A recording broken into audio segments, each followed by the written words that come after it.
Добро ти вечер, Македонија. Добро дојдовте почитувани во вечерашниот викенд магазин Вечерот со Слободан Томич. 1 март 2024 година. Март или месецот на простувањето, ксантиката, позната во античка македонска историја. И бидејќи тој месец на простувањето.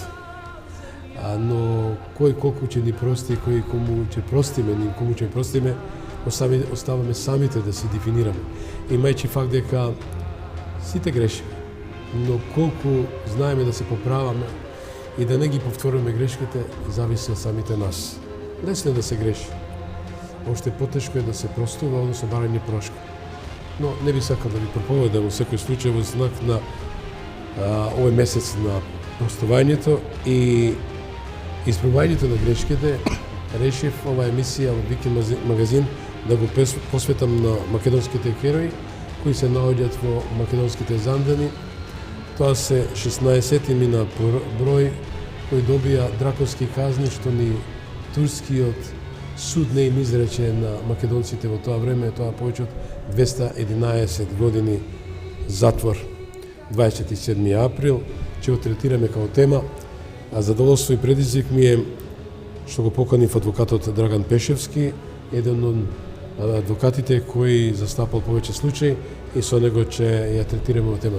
Добро дојдовте во вечерашното шоу. Чест ми е да бидам дел од вашата емисија. Задоволство и мене. Еве дадов еден вовед. Прво како сте, ми со здрави, со све? Одлични сме. Во сезона на вируси точно на време оздравевме за да снимаме оваа емисија. Како ќе ги се ослободиме од тие вируси кои навистина се тешки и никако да се отарасиме, а влијаат по севкупниот наш живот? Да ви кажем искрено, ослободувањето од вируси е лесна работа во споредба со она друга борба што имаме, односно да ги ослободиме луѓето кои што спомнавте лежат во затворите баш за оваа држава, за Македонија, така да таа борба ќе биде потешка. Тука сакам да истакнам вечерва во емисијава дека ќе бидам гласноговорник по претходна консултација и одобрение на овие 16 што ги спомнавте, но и не само на нив, туку и на оние осудени за 27 април и во другите предмети кои што исто така добија долгогодишни казни. Предизвик ми. Почитувани гледачи, сакам да ве известам дека вечерашното издание, кои сите изданија на телевизија Вистрел, вистинска телевизија, се гледа ширум светот. За ваша информација дека веќе сме во Централна Европа, а скоро ќе бидеме и во Северна Америка и Канада. Затоа гледајте не и натаму, гледајте не и во живо преку интернет vtv.mk и нормално на А1 и Телеком. Спомнав диаспората, македонците во странство, будни се, со будни очи, отворени очи и секако со една голема резигнација ја разгледуваат оваа ситуација за и околу случајот 27 април. И тоа ми даде за право да ја поканам нашата македонка, инаку магистар по меѓународно право на референтен шведски универзитет, кој ја напиша колумна специјално за вечерашното издание, инаку магистратурата ја одбрани токму на оваа тема. Одиме со Надица Дуклевска од Шведска. 27 април 2017 го означи почетокот на процес кој фрли сенка врз правниот систем во Македонија и процес што ја поткопа довербата во правдата. Во случајот од 27 април, каде поединци беа обвинети за терористичко загрозување на уставниот поредок во отсуство на докази и врз основа на сведочења од загрозен сведок и некредибилни личности, принципот на правичност беше доведен во тотално прашање. Впечатокот од целиот случај е дека тоа беше замислено или ако сакате исценирано, баш така за да се угоши револтот кај народот во тој период кон тогашната влада поради продавање на националните интереси и нелегалното бирање на председател на собранието. Она што дополнително ја влоши ситуацијата е тоа што додека судот го расправаше случајот, политичари од тогашната влада даваа изјави и буквално навиваа за пресуди со конкретна правна квалификација уште пред да биде донесена пресудата. На тој начин, од сам старт, се повреди принципот на презумпција на невиност, а исто така такво политичко мешање резултираше со повреда на член 6 од Европската конвенција за заштита на човековите права и основни слободи. Мислам дека добро би било да се прочита член 6 во целост и да се анализира, а исто така би било добро да се прочитаат и анализираат неколку пресуди од Европскиот суд за човекови права, пресуди во кои е прекршен член 6 и пресуди кои треба да служат за пример на сите суди и судства како треба и како не треба, нели? Например, Салов versus Ukraine, Krasniki versus the Czech Republic, Findlay and others versus the United Kingdom, или пак Klein and others versus the Netherlands, Öcalan versus Turkey. И добро би било да ги споредите овие пресуди, права и прекршувања со случајот и процесот на обвинетите од 27 април. Ке се шокирате и ке најдете претерано многу сличности, за жал, и ке дојдете до заклучок дека во судскиот процес членот 6 беше баш ништо. Значи само мастило на хартија, а не нешто што треба да се имплементира или да се почитува или да се примени. Ке дојдете исто така до заклучок дека во Македонија судските инстанции дефинитивно не се независни институции кои действуваат како гаранти и дистрибутери на правдата. Наместо тоа ќе дојдете до заклучок дека тие често се интерес на политички манипулации и влијанија. Во една демократска и правна држава не можат пресуди да се носат за да се унапреди некоја политичка агенда. Значи, наместо да се поддржуваат принципите на владењето на правото. Правото на правично судење е постулат на сите демократски држави. Сепак во случаите кои се карактеризираат со политичко влијание, ова фундаментално право рутински се гази под нозе, кога не се почитува правото на правично судење, судските постапки се буквално само фарса и резултираат со пресуди веќе однапред испорачани од политички мојкници.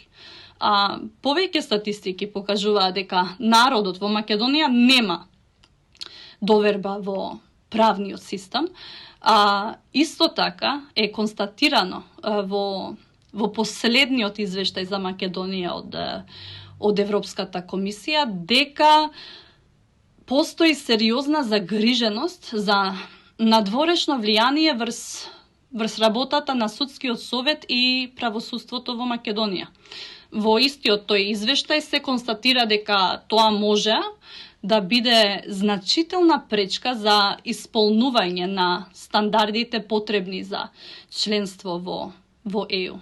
И каде со овој Европски фронт и ваква влада во ЕУ? Дека во Македонија отсуствува правда и правичност е факт и болна вистина. Потребна е политичка волја за пред се поставување на правдата и правичност како идеал и потоа стратегија и брзи чекори кон достигнување на тој идеал. Неправичната пресуда за обвинетите од 27 април е показател дека правосудниот систем е нелегитимен и ја изгубил својата цел. Искрено се надевам дека осудените ќе добијат шанса за повторно судење и дека правдата на крајот ќе победи и дека истите ќе бидат ослободени.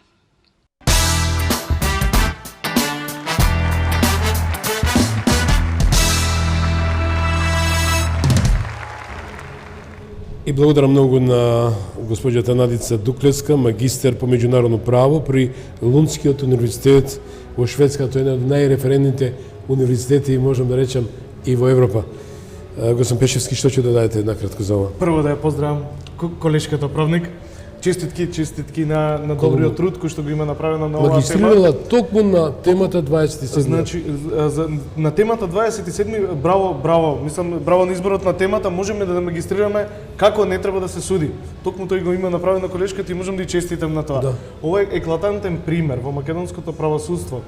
Не само во македонското судство, гледаме дека и меѓународното право сака да го земе како пример, но не како пример како треба да се суди, како пример како не треба да се суди. Како политиката влегува во правосудниот систем и тука имаме колатерални штети и колатерални жртви, луѓе кои што лежат по затвори заради политички одлуки, односно луѓе кои што лежат во затвори затоа што си ја сакаат државата и на новата политичка каста се политички неподобни. Што значи 27 април, да речеме најтаксативно да дадеме на овие, зошто се случи и дали е тоа монтировка, да речем, секој случај, за да се случат тие работи што се случи? 27 април можеме да го гледаме од повеќе различни аспекти. Ако го гледаме како монтировка, ако некој го монтирал 27 април, треба да видиме кој добило тоа што го монтирал. Односно, кој има придобивки? Кој победник во целата таа игра, кој земал власт после тоа на име на 27 април, кој организирал процеси и ради тоа добил политички поени за 27 април. Значи не треба да се гледа само од едната страна на приказната, секогаш треба да се гледаат двете. Имавме упад во собрание точно. И секој за оно што го направил и треба да одговара. Мислам и овие луѓе и побараа во судница да ние влеговме во собрание, казнете не за тоа. Тоа не требаше да го направиме. Но прва работа, дали можеа самите да влезат во собрание? Не можеа самите да влезат во собрание. Веќе кога влегува и кога се случи се тоа што се случи, дали направија терористички чин, односно дали треба да одговараат за терористичко загрозување на уставниот поредок на Република Македонија. Побогу кој поредок они го загрозија? Ништо не загрозија. Немаше се повикуваат на член 336. 313 си терористичко загрозување на уставниот поредок, тоа подразбира да луѓе свесно и умислено го загрозат уставниот поредок на Република Македонија, со што ќе презема действие каде што во целата јавност ќе биде исплашен и сето подразбира експлозија, пожар или било какво насилно действие. Вие носите пресудата. Можеме за мене е предизвик првпат верувам дека во медиите можеме режијата само да би сакал да ја покажем јавно пресудата за 27 април конкретно за терористичкиот предмет. Ова е пресудата. Овдека во овие 7-8 кила хартија на 1054 страни имаме 211 години човечки затвор. 211 години човечки затвор, нешто што го немало ни во историја во турското робство. Вакви пресуди немало. Ајде одиме со пресуднината изречена на кон 16 затворени. Режи, одиме со прилогот од Канал 5. 211 години затвор вкупно добија обвинетите за упадот во собранието од 27 април 2017-та. Од 17 обвинети за терористичко загрозување на уставниот поредок и безбедност. Највисока казна затвор доби прво обвинетиот, тогашен шеф на Бирото за јавна безбедност и носител на златната команда Митко Чавков, 18 години.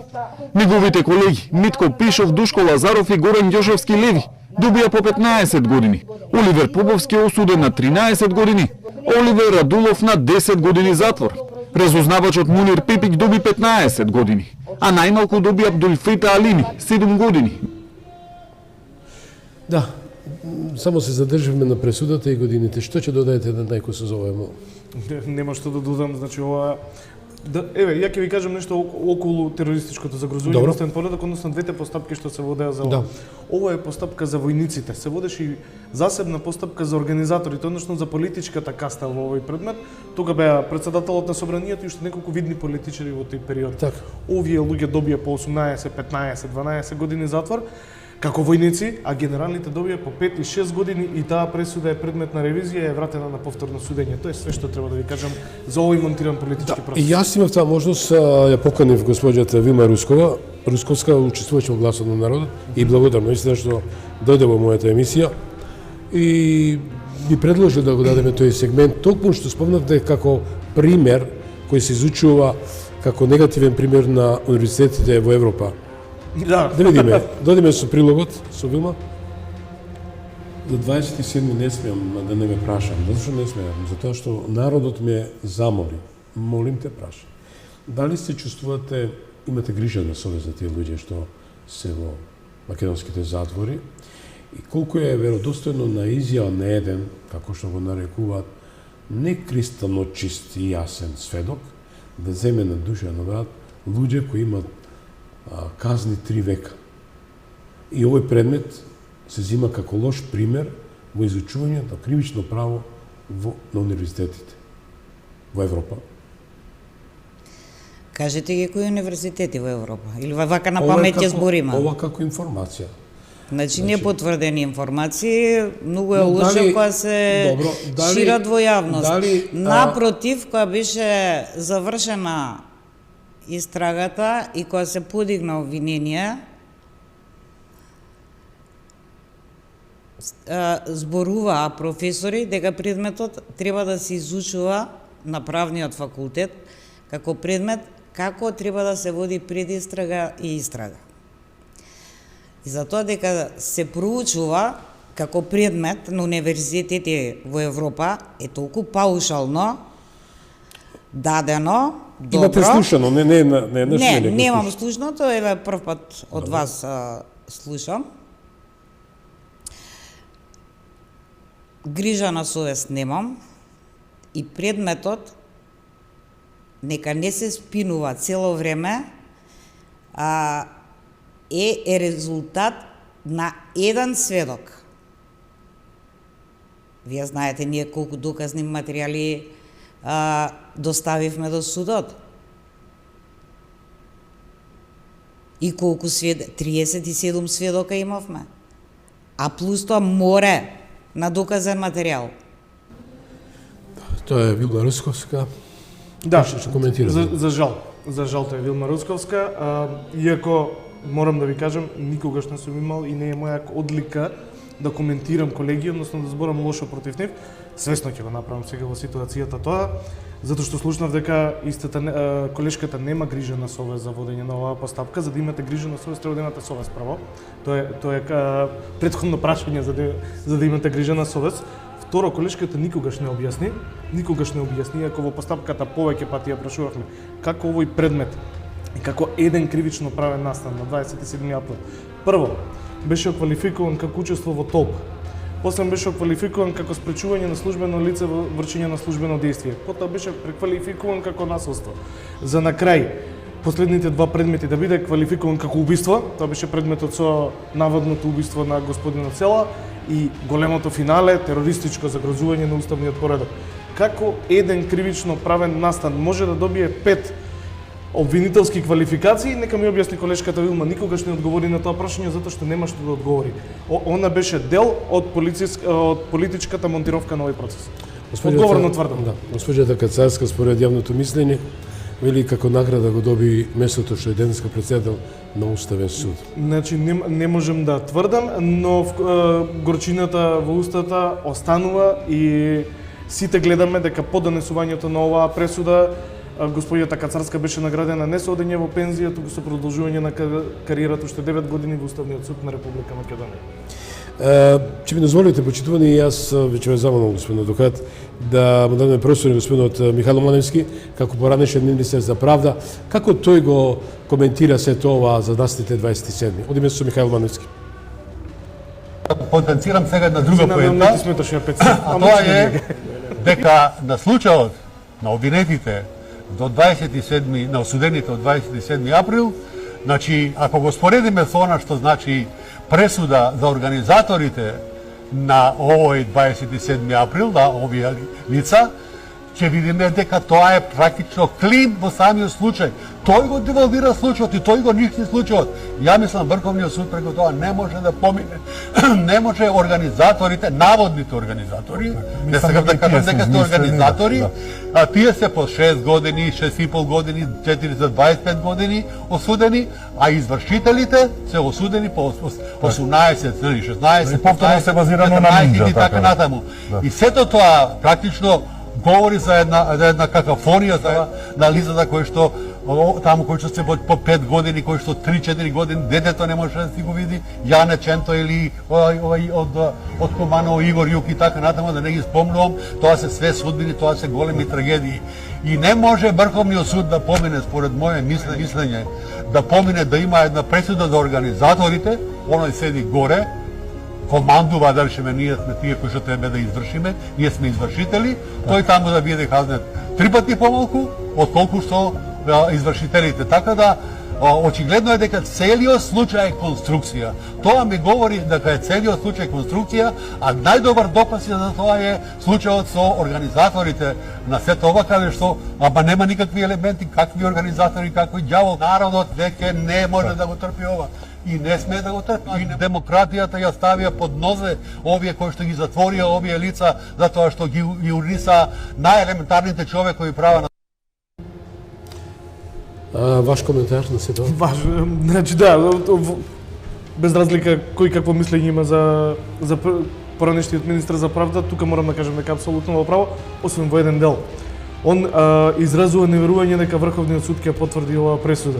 За жал, ја потврди од А до Ш. Ревидираната пресуда на апелација која што овие казни во првичната пресуда ги смали за 1 година. Конструкција. Значи, тотално ја потврди пресудата. За жал. Ја урниса, со оваа пресуда на овие 1000 страници е урнисан правниот поредок во Република Македонија.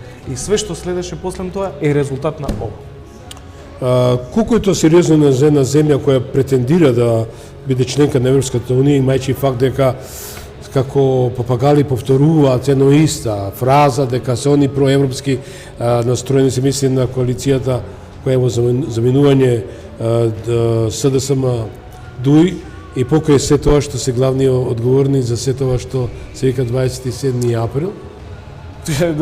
Се кострашам само што ќе ги спомнам нивните усти полни Европа, а нивните затвори полни луѓе политички осуденици.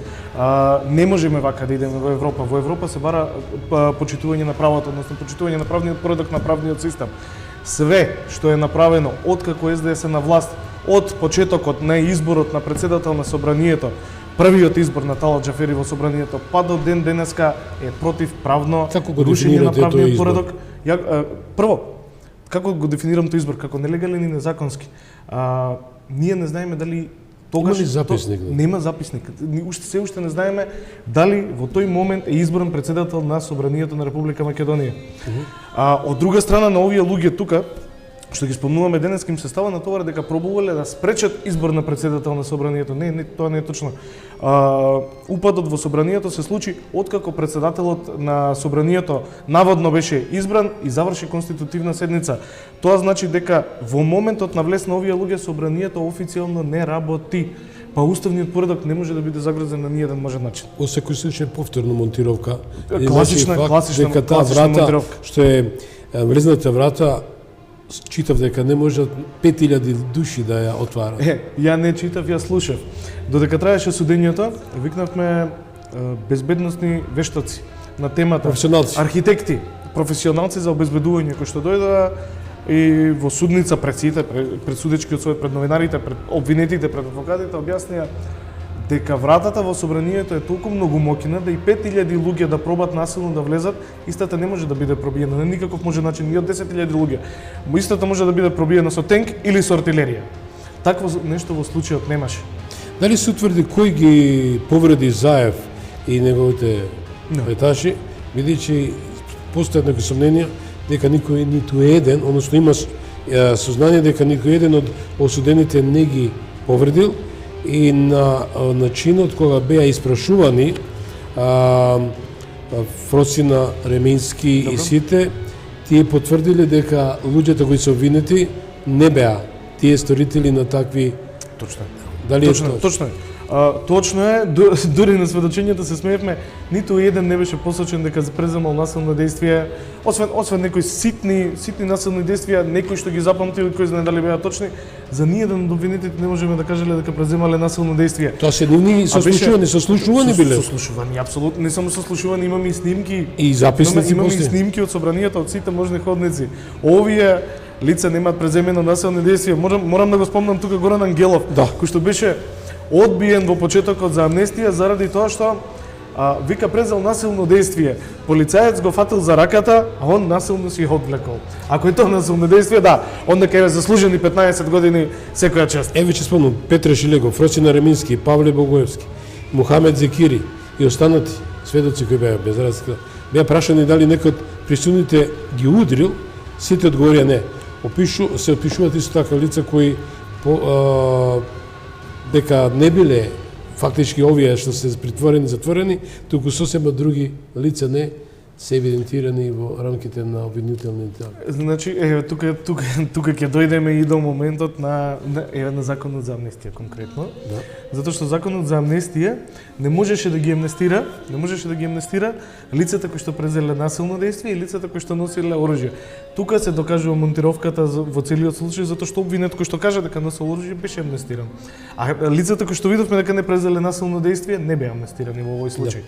Ајде да слушнеме професорот Љубомир Цуцуловски, филозоф, кој даде убава оценка што е тоа што се случи на 27 април. Одиме со Љубомир Цуцуловски. На вистина легалист и за почитување на законите. Но на 27 април 17 година имаше обострано непочитување и на законите и на уставот. Да, и тие што се осудени за 27 април се меѓу нив има и вистински патриоти и се некако жртви дали за упад во собрание, што е вистина голема работа, да осудите луѓе за тероризам. Дали беа злоупотребени политички тие луѓе и нивниот искрен патриотизам што го имале кон Македонија, ете верувале дека на таков начин се загрозува уставот? Па сигурно дека голем дел биле злоупотребени. Или ајде, не тврдам сигурно, но мислам дека голем дел биле злоупотребени и дека тоа го направиле со добра намера, макар што од друга страна не смее да се изуми она стара мудрост дека патот до рајот води со добри намери или поплачно со добри намери. Значи едно се нашите намери, други се нашите резултати. Но во секој случај не сакам да бидам апологет ни на едните ни на другите. Туку да се обидам да ги гледам колку што можам, како индивидуа, што пореално настаните кои се случија 27 април 2017 Верувате дека овој судски процес е фер и дека ќе се дознае целата вистина? Сега обвинителството го товари тогашното раководство на ВМРО ДПМН дека стои зад организацијата на тој пат. Видите, до одговорот може да се приближиме. Не велам дека ќе се приближиме, ако си го поставиме прашањето кој најмногу доби со 27 април 2017 година. Тој што најмногу добива, тој е најверојатно и организатор. Имам ли ја гаранција дека господинот К не го наведе господинот М да направи едно кривично дело за да може господинот К да добие одредена корист. А потоа вината да се сведе на М и на тие околу М. Тоа беше професор. Да, јас сум фан на професорот Цуцуловски. И ова све што го кажа, го коментиравме и претходно, апсолутно е во право за све што кажа. Значи, ми дозволите исто така ми даде право за и потик пратениците на ВМРО ДПМН, тоа се Ковачки, Стојановска и госпоѓа Горна Силјановска Давкова, исто даде своји оценки за 27. Одиме со клиповете. Врзано со гневот што ме прашувате, знаете, гневот е голем непријател на човекот. Секој треба да си го најде мирот. Като сега, како политичар, морам да ви кажам дека ние не смееме да дозволиме гневот да се излее на лицата и да се излее на нашите политички противници. Зошто? Затоа што државотворна партија работи на сузбивање на вакви ситуации. Ние мораме да најдеме начин како да ги обештетиме тие луѓе, и тука не зборам само на финансиски план, значи да бидат обештетени од државата, а тие што тоа го направиле, да бидат изнесени пред лицето на правдата збор. Значи да се одговараат за таа работа. На тој начин можеби ќе дојде до порамнување на сметките. На 7 година луѓе во затвор, неправедно обвинети, неправедно осудени, како може тоа да не се разреши, да не се врати на повторно судење, на ослободителни пресуди, ако тоа ќе им се надомести, ајде што би добиле тие ослободителна пресуда и оштети евентуално. Како ќе им се надоместат овие 6 години? Нема надоместување. Изгубено здравје, изгубени моменти со семејството, само едно што не изгуби, а тоа е нивната чест. Може би слободата ми ја одзедо, ама честа никако. Каде многу бледо помина низ медиумските пера веста која што во декември се случи правосилната пресуда за случајот Стојане Ченто, дека неправедно бил повторно приведен во шутка заради лажно сведочење на вработен во МВР. Каде е тука одговорноста? Каде се медиумските перова требаше да биде топ тема? Тој човек заедно со уште 15, 6 години се во затвор.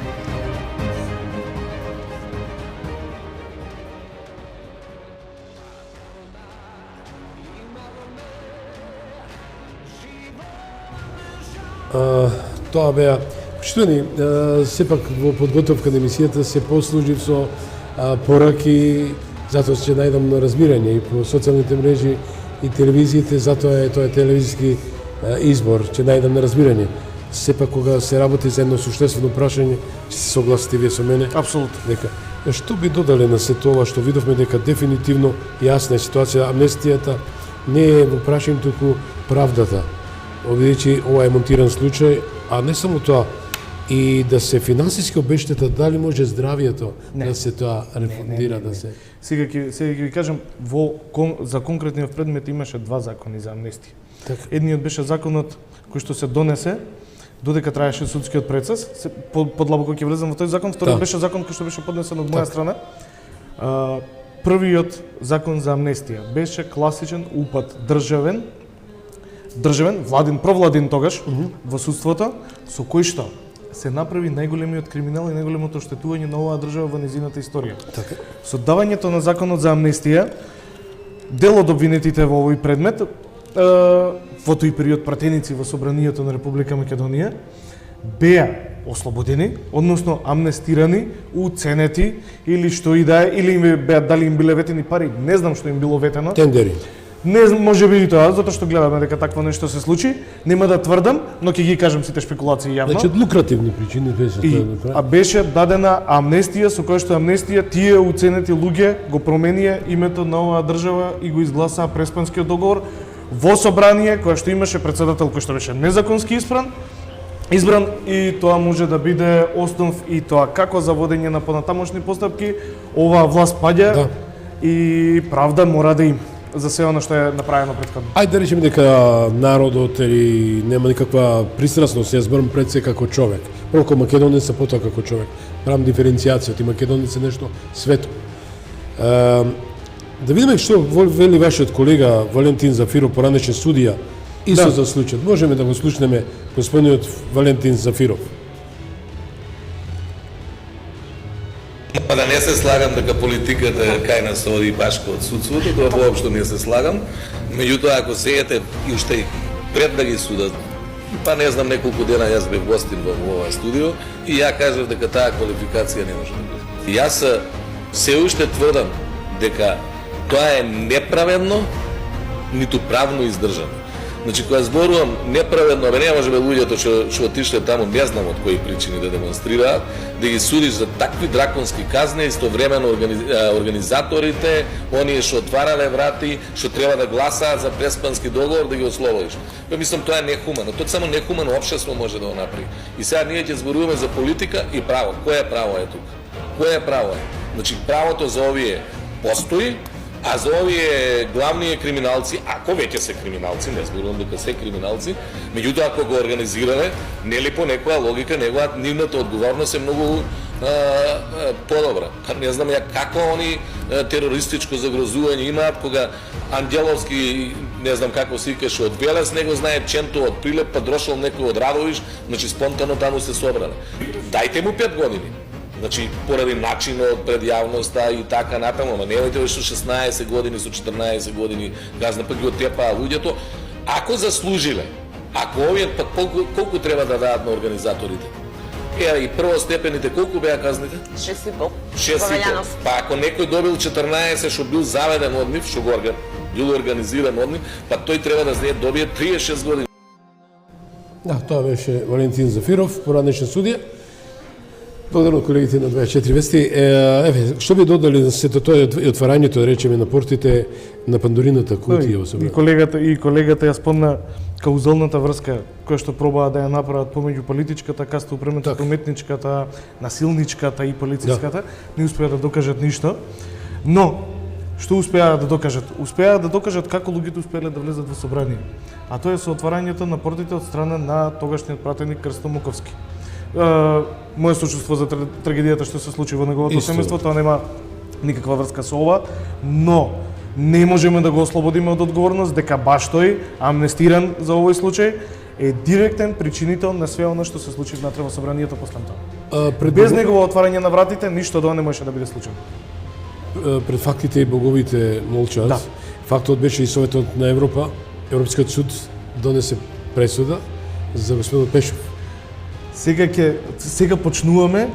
почнуваме да ги гледаме пресудите кои што ќе стигаат од меѓународните судови. Една е пресудата за Пешов, друга е пресудата за Јане Ченто и за неговото незаконито притварање по втор пат.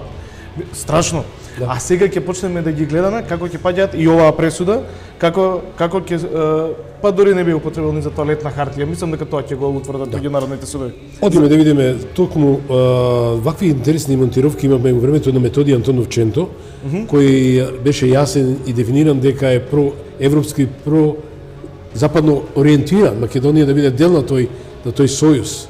Пазите, после 45-та година, 46-та како наоѓа, и се виде каде беше сместен. Еве да направиме една компаративна анализа. Имаме тука еден добар клип за Методи Антонов Ченто и Јане Ченто, кои се во роднински врски. Да, верував со се, но не верував дека македонците ќе ми судат за Македонија. Вели Методи Антонов Ченто кога беше притворен. Исто така тоа го вели и Јане Ченто, вели не се плашам од затвор, вие ме осудивте, ама историјата ќе ме ослободи. И повторно повикува да вели да живее Македонија. Ајде да видиме како вели исто така, кога ќе го купиш судијата, правдата умира. Кога ќе убиеш правдата, државата умира. Но додиме со изјавата на таткото на Ченто. Случи него исто што му се случи на неговиот прадед. Сето насилно се бореше детето, жетуваш, организираше да биде сето заеднички, да се сплоти македонскиот народ, да се живее сите заедно, да одиме напред како држава. Тој се бореше за тоа. Не се бореше за некои други. Идеалите се знае на македонеци на Кобоси. Генум е таков него. Растене, живеел со тоа нешто и направеше со тие идеали за доброто на секој граѓанин во Република Македонија. Не се плашам од затворот. Вие не осудивте. Историјата ќе нас ослободи. Еден ден ќе угрее сонцето на слободата. Да живее Република Македонија. Полагам што малци ме до 10 минути колку имаме, околу 8 минути. Значењето на 27 април во македонското општество и како се одрази на политички и демократски процеси. Кои се последиците од затварањето на овие луѓе? Последиците од затварањето на ова луѓе е умртвување и отапување на македонското општество, односно обид да се направи истото и да се подкопаат темелите на македонската држава во целост. После 27 април следеа срамните договори кои што мора да бидат поништени, тој е Преспанскиот договор, тој е договорот за некакво си добрососедство со Бугарија кој што видевме до што не донесе. Со затварањето на луѓето за 27 април, луѓе кои што беа пример за одредени луѓе, кои што беа нивни идоли, се исплаши македонскиот народ да се побуни за било каква одлука на полтрански избраните власти, на квинсилишки избраните власти и народот се повлече и се исплаши да не биде и он дел од затворите во Република Македонија. Но тоа што пробуваа да го направат, народот се освестува, напротив ќе им се удри од глава Народот го свати 27 април другачија, кај народот има чувство дека 27 април е неправилно делување на државата и мислам дека 27 април и тоа како ќе го огрее сонцето во оваа држава. На крај. Јас ќе ви се заблагодарам тука во секој случај за учество во емисијата, ве очекуваме и наредни емисии посветено за и околу правдата за Македонија, ослободување на Македонија од теророт и окупацијата, народна забелешка. Почитувани, јас од ова место ќе ве поздравам од името мој и од мојата екипа која даде се од себе да би емисија да биде доста гледана, ќе биде. Очекувам ваши коментари. Ќе завршам со еден прекрасен, господине Драган, со една прекрасна numera, a to je врзана за околу 27.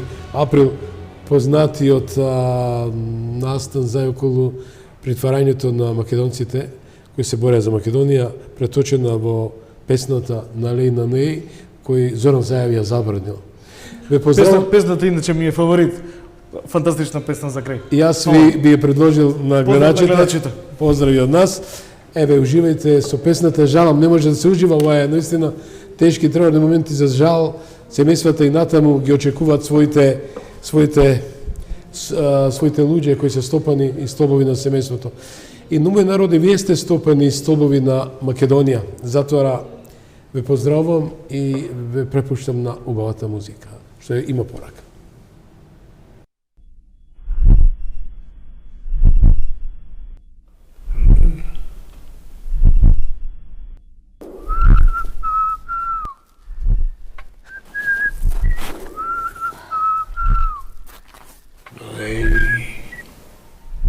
Cette chanson,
je ne sais pas qui vous êtes.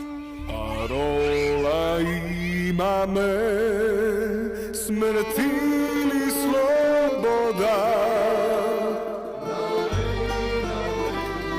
Liberté. Za Makedonija,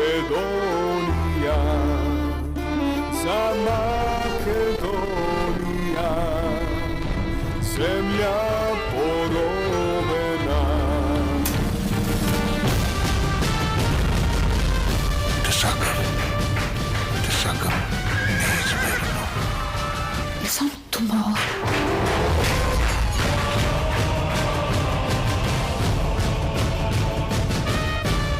Се плашиш?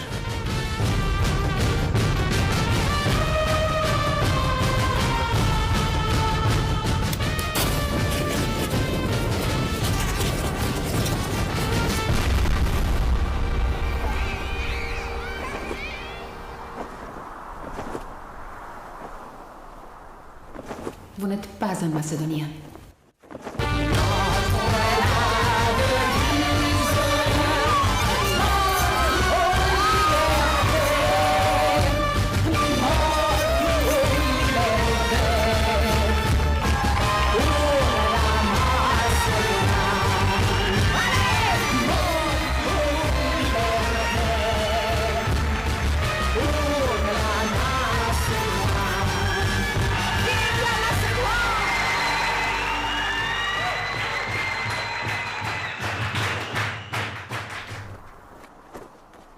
Mais tout est parti assez passionnément, et juste pour elle, et pour toujours. Est-ce que sa étreinte est plus chaleureuse que la mienne? Qui est macédoine? Qu'est-ce que c'est, la Macédoine?